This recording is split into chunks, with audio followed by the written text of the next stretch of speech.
It's 10 p.m. Do you know where your children are? No, but it is 10:15. It is September 10th. Just came back from the chess meet on this Tuesday evening, and it's pretty fun. It's always fun, of course, to play chess over the board. Just looking at my camera, and I know the lighting is absolute garbage, but I can't do anything about it. So, we had one person, or I got to play one new person in the league. His name is Emmanuel. He was there last Tuesday, I think. Or was it Saturday? No, he was there last Tuesday. But I didn't get to play him. So this time I did get to play him. And we ended up doing a double round robin. So it was me, Anthony, Tony, and Emmanuel. We did double round robin, so we played each person with both colors. I didn't get to record any of the games or anything, so again, I'm gonna have to do this off memory because, well, yeah, I just told you why. So let's get into the first game. I was playing against Tony again. He likes to attack and play aggressive styles, but I think he just hasn't found an opening or doesn't know an opening to do so. So what happened in the game, and the first game we played, unfortunately, was very quick. And it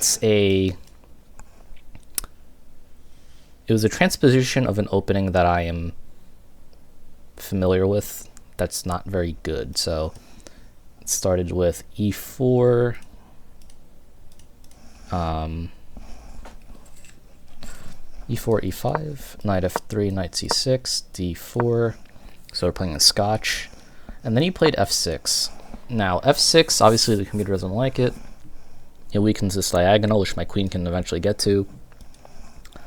I can't just immediately win the game because of this move. I still have to play a lot of chess and, basically work up an attack because his king is weak. So what happened was I took here to try to get this pawn out of the way, but then he took with the knight. And you can tell the computer is like, yeah, this is horrible. And I've seen this many times before, just without the knights here and there. So I take, and then queen h5 is the move that you have to play. The move g6 doesn't work because I will fork the king and the rook, and I'll take the rook later. He played king e7, and I was actually talking. He was like kind of talking, and I responded. It's like, well, you have two moves, king e7 and g6. So he played king e7, and I took. He went this way, which meant I had a follow-up check with bishop c4. Now you can see the computer is saying there's only two moves. It's d5 to block the check, in which case I would just take again, and you'd have to sack your queen to just not lose. But he instead played the wrong move, which was king g6, and then I just checkmated him. So all of these squares are covered by the queen, and this last dark square is covered by this bishop that is actually on its starting square. So that was one of the games against Tony. Unfortunately, it was really quick, but he kind of messed up, unfortunately. The second game we played, I actually don't even remember how it went, but I know it was a Caro-Kann where he plays knight c3. No, he played knight c3 and then d3. I take, he takes, and then I played bishop here. I think I started with e6, and I don't remember exactly how the game went, but he did start getting some pressure along the king side where I was castled.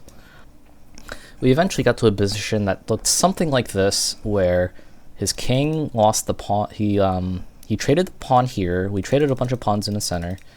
and his king was cut off this way. So I eventually, and this bishop shouldn't be here, so ignore the bishop.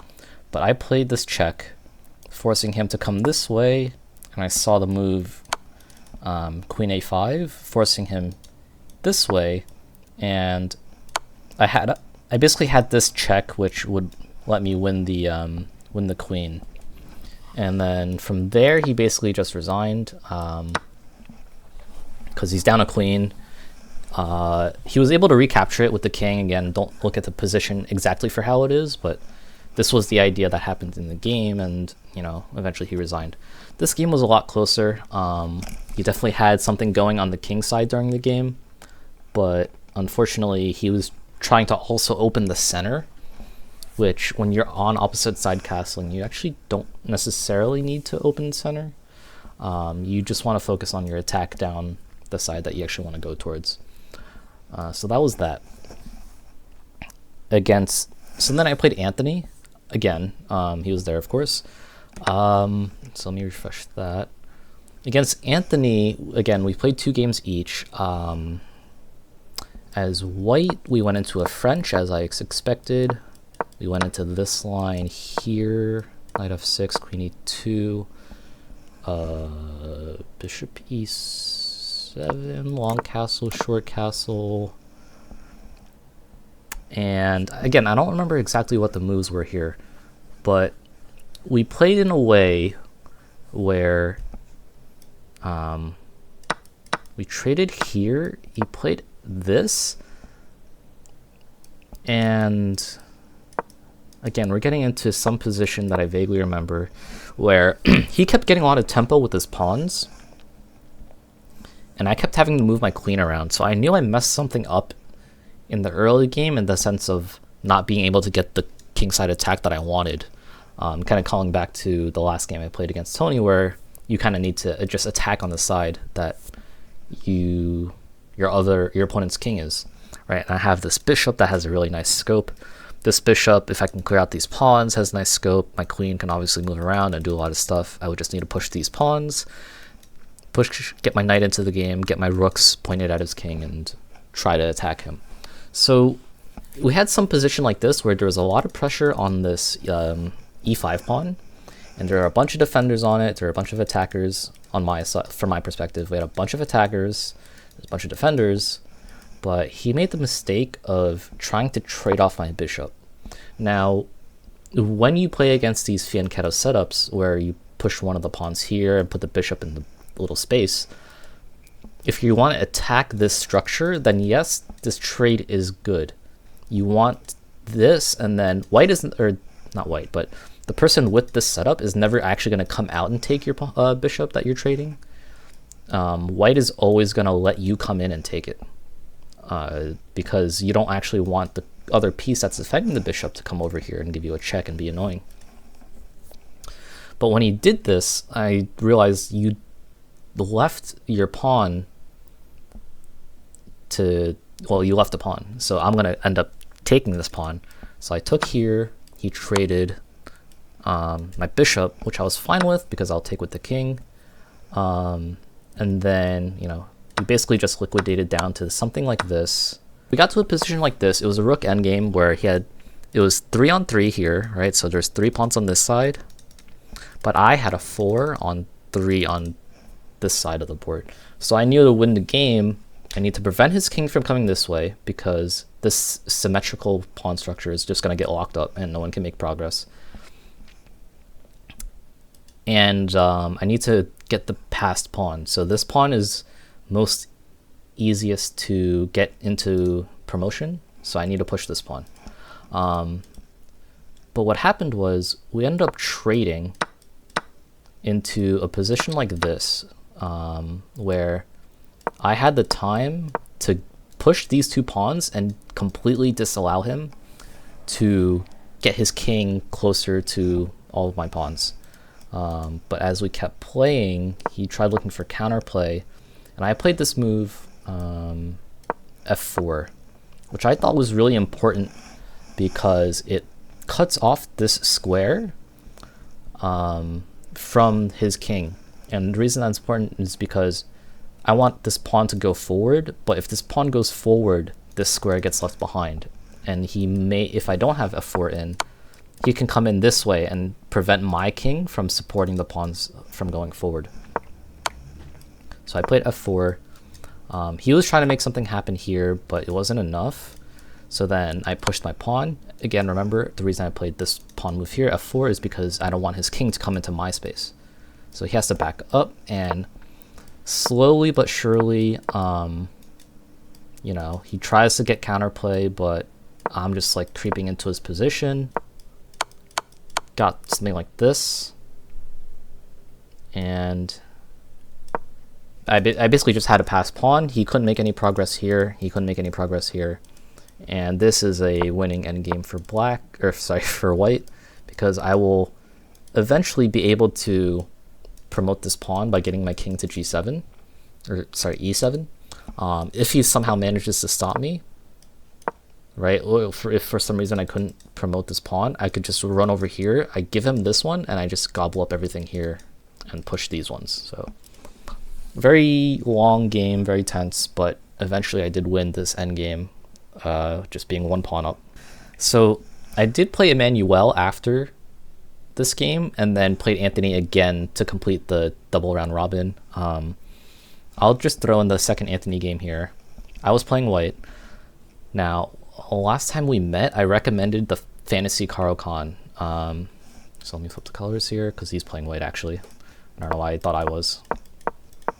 Alright, I recommended this move to kind of protect the pawn and give yourself a lot of attacking ideas, because if black trades, which I did, when white eventually castles, his rook is going to stare down this f-file, which helps create attacks on the king side, where I want to castle. So something I didn't tell him, which I didn't intentionally not tell him, I didn't intentionally forget to tell him or anything. It's just, I recommend it, but it's a difficult opening, because if black plays a certain way, which I did, which is e5, you need to know the next 3 or 4 moves, or you're losing as white. Which, you know, depending on how much time you have, free time you have to study, learn, practice, blah, blah, blah, this is either really bad or really good. For me, it's good because I do have a good amount of time to practice, learn, and so on and so forth.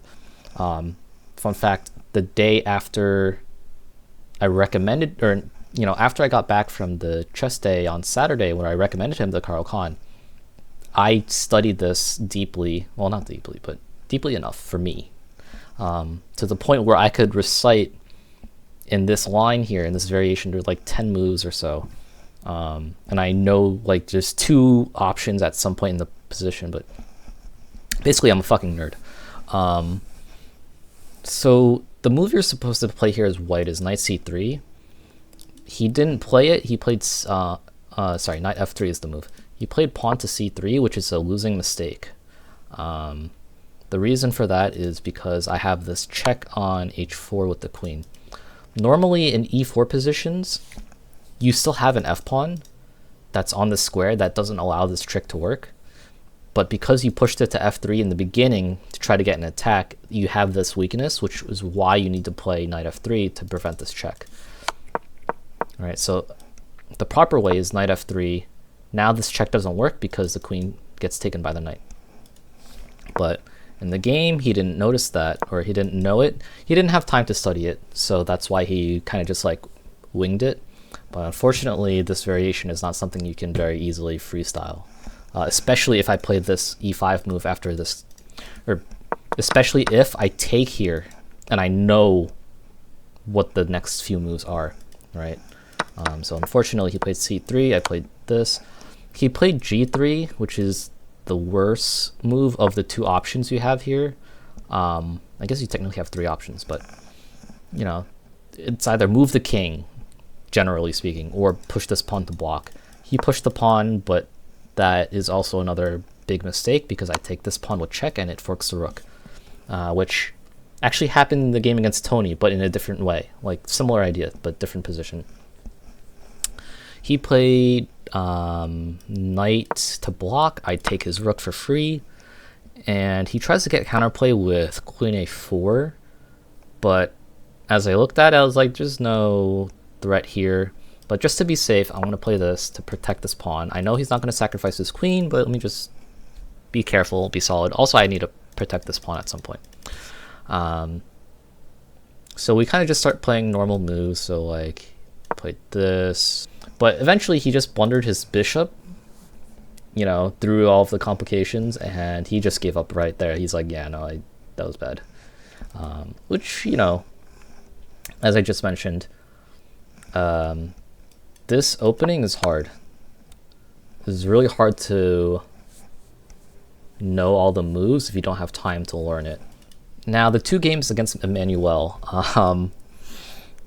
I think the first game I was playing black, and it was a very close position in the Karo Khan. We got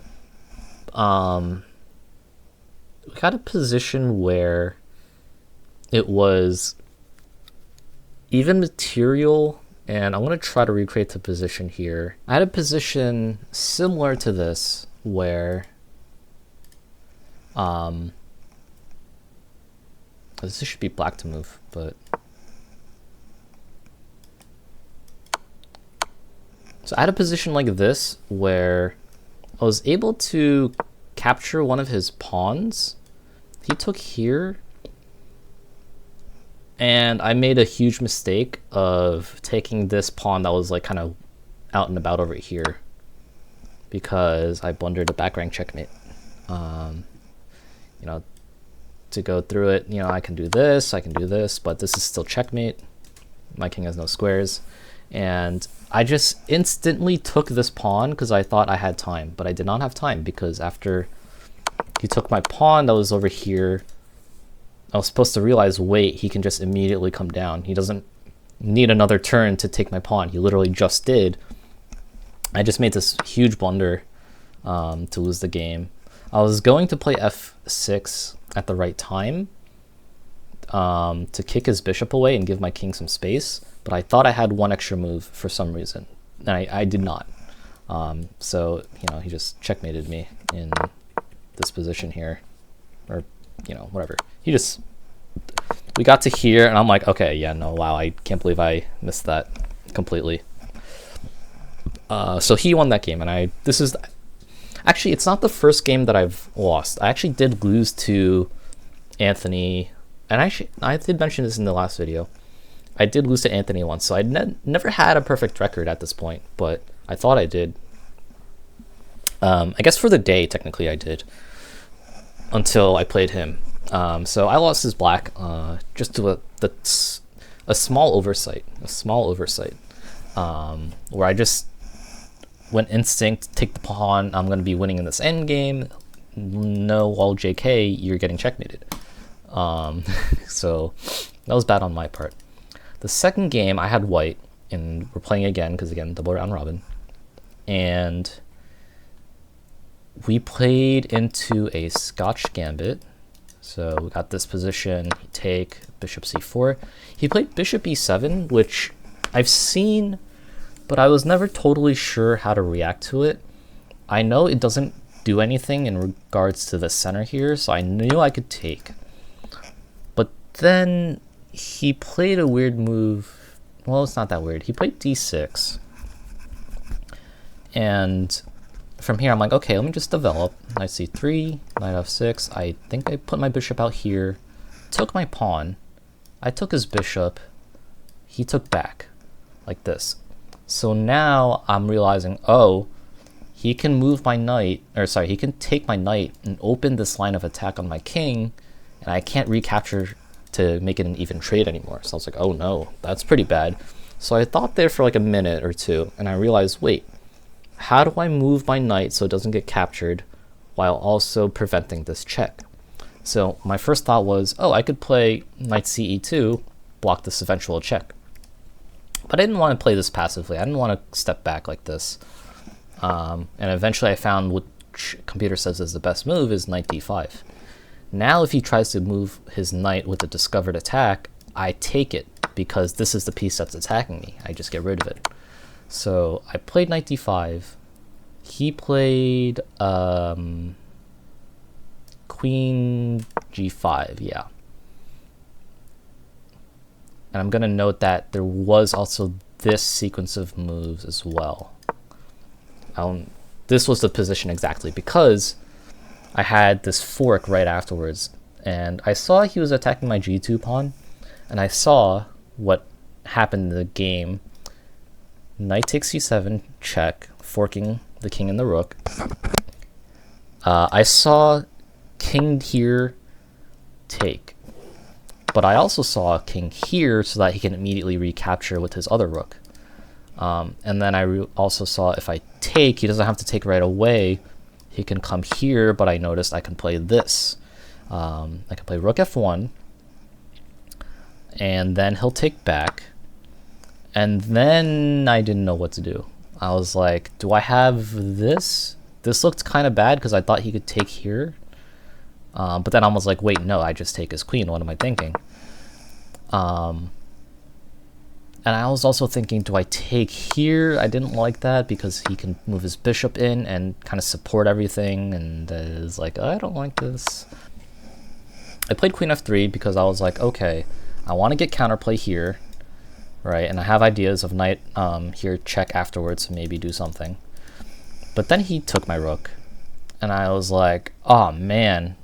I was like, what? How does that work? And I looked right here in this square, and I saw, if I take, he comes here, right? If I take, which is what I did, he comes here, I go here, boom, bam. And now we're in an even position. I thought we were in an even position, but I didn't like it. I thought it was even. Obviously, computer says it's -3, which is really bad for black. But we got to this position, I was like, wow, I don't like this at all. I have this gap on g4.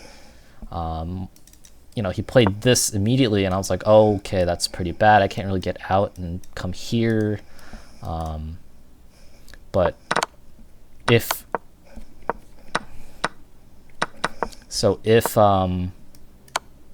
this position is correct, and let me just put a caveat on every game I'm going to show is from memory, and I don't remember exactly how the positions are.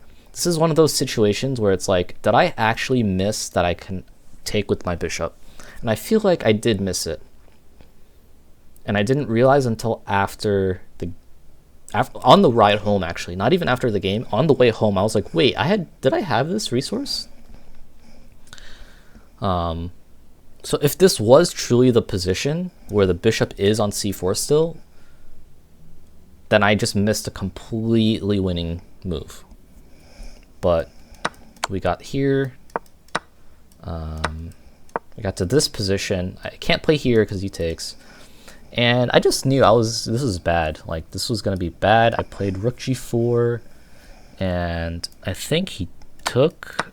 We got to something like this where I totally miscalculated the pawn race. So, you know, imagine here. I think my king was over here. But imagine, right? Whose pawn promotes first? That pawn there or this pawn here? And you have to consider all the factors that are in the way and how many moves it takes to get to certain spots and blah, blah, blah. But I totally did not calculate this correctly. So I was like, boom, bam, boom, boom, boom, boom, bum, bum, bum, bum. Okay, again, this is not the correct position, but in the game, he was actually first to promote. Because he managed to get this move in, and I was like, ah, shit, I messed it up here. So we got to something like this, where he gets a queen. And he was basically able to convert. I tried going for stalemate tricks, but I just didn't have any. He eventually mated me like this, and I lost again. So yeah, it was a very fun game, very like fighty, dynamic, you know, a very unusual position. and not very symmetric, which I enjoy. We both enjoyed those kinds of games, so it was definitely a fun game after the fact. Of course, I would have liked to have won, but I missed a few things, and you miss a small little thing and you could lose a whole game. You know, so I did lose both games to Emmanuel, but I guess going into the conclusion, I'm fine against Anthony. I do need to look at some of the game, or look at the opening I play against him as white a little more, just because I felt like I was doing something wrong. Against Toni, I just need to play my game. He's a little too ambitious with his moves, and it usually backfires, unfortunately. And of course against Anthony, the Caracan Fantasy, where he just didn't know to play knight f3, bit him in the behind. So against Emmanuel, and this is the core takeaway of the night, I played my opening fine, right? I stuck to my plans. I knew what was happening, right? I was playing the position how I think I should be. But in the game where I had black, I just totally missed a back rank checkmate. I was just like, I instantly moved one move, and I totally just slipped my mind that he can actually checkmate me in 3 moves. So, that kind of stuff. We were getting low on time. We both had like a minute and a half each. So that's kind of where that came from. But I just needed to take like 5 seconds and just double check. Okay, is there any counterplay that he has? Like, what can he do? I just need to be a little more careful, and maybe spend a little less time in the open or in the middle game somehow with calculating. Which leads me to my next point. My other problem today from these games is when we were playing this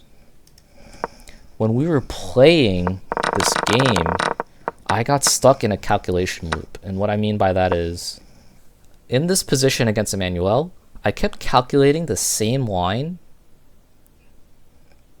and the same moves for like 2 minutes straight, almost 3 minutes straight, or I don't know, maybe like 2 minutes.